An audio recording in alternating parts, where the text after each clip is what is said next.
దృష్టకేతుః చెది వంశానికి చెందిన రాజకుమారుడు. అతని తండ్రి శిశుపాలవుడు, చెది రాజు. శిశుపాలుడు శ్రీకృష్ణుని ప్రత్యక్ష శత్రువు, పగతో ముడిపడినవాడు. శిశుపాలుని మరణం అనంతరం రాజ్య సింహాసనాన్ని అతని కుమారుడు దృష్టకేతుః అధిష్ఠించాడు. చిన్ననాటి నుండే దృష్టకేతుః ఆత్మవిశ్వాసంతో, అహంకారము కాలేని ధైర్యంతో, న్యాయం కోసం పోరాడే ధర్మబుద్ధితో పెరిగాడు. అతని తండ్రి శిశుపాలుడు శ్రీకృష్ణునిపై ద్వేషంతో ఉన్నా దృష్టకేతుః తన తండ్రి కన్నా వివేకవంతుడిగా, మానవతావాదిగా ఎదిగాడు.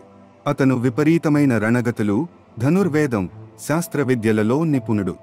దృష్టకేతుః శ్రీకృష్ణుడితో స్నేహం, పాండవుల పక్షపాతం వలన ధర్మపక్షానికి అంకితమయ్యాడు.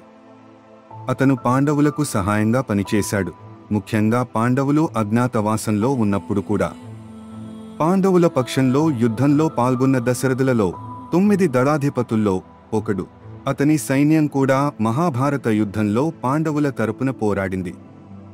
అతను శ్రేష్టమైన రథసారథిగా, అశ్వారోహకుడిగా ప్రసిద్ధి చెందాడు. దృష్టకేతుః భీష్మ పర్వం, ద్రోణ పర్వం, కర్ణ పర్వంలలో పలు కీలక యుద్ధాలు చేశాడు. అతను ధృతరాష్ట్రుని కొడుకుల మీద, ద్రోణాచార్యుని శిష్యుల మీద మరియు కర్ణుని సైన్యంపై విధ్వంసకర దాడులు చేశాడు.